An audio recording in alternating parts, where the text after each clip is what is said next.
Very few things frustrate computer users more than an unchanging computer screen. When Access updates a query, for example, you might see the mouse pointer change from an arrow to an hourglass. The system also uses beeps to indicate when something has happened, such as when you start your computer. In this movie, I'll show you how to give users feedback using beeps and the hourglass cursor. For this exercise, we're going to use the beep and hourglass form. So I'll go over to the navigation pane, right-click that form, and click Design View. I have 3 command buttons on this form: Sound a Beep, Show the Hourglass, and Hide the Hourglass. We'll work with Sound a Beep. To add code to that command button, I'll right-click it, then click Build Event.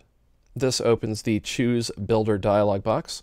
I'll click Code Builder, and then click OK. When I do, Access creates code that will run when this command button is clicked. And the code to sound a beep is very simple. I'll just press Enter twice, and then the up arrow key to give myself some room. And it is docmd, do command, period, beep. B-E-E-P, and I'll press the Tab key to accept that entry.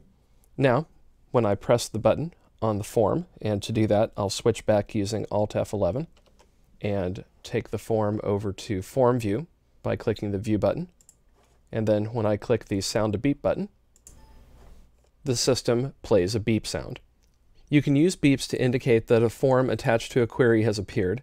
For example, if the query has to run against a large table or has to get at its source data over a network, there could be a delay. Sounding a beep calls your attention back to the computer when the process is completed. Now, you can also use an hourglass to indicate that a process is running.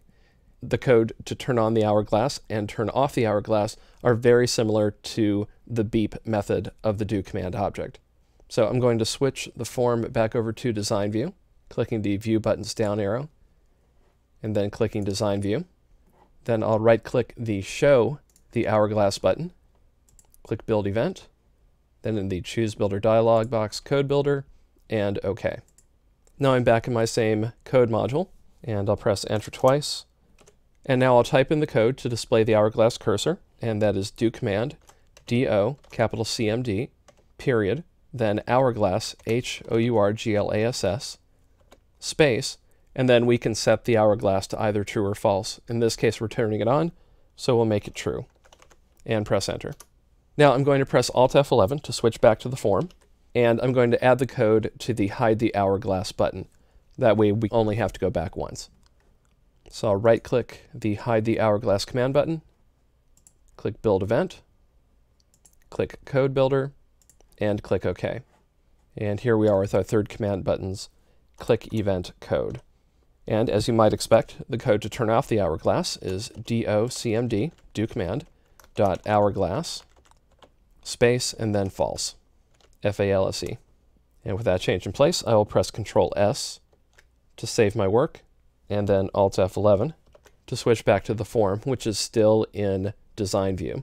On the Design Contextual tab, I'll click the View button, which will take me back to Form View. And now, if I click the Show the Hourglass command button, the cursor changes to an hourglass, or in this case, in this Windows metaphor or theme, it's the spinning circle. And if I click Hide the Hourglass, the cursor changes back to its normal arrow. One thing to note is that if a subroutine fails while the hourglass is on, it might not change back. So if you use error handling code, and you should, make sure that in the onError statement you have a do command.hourglass false statement to change it back to the regular arrow.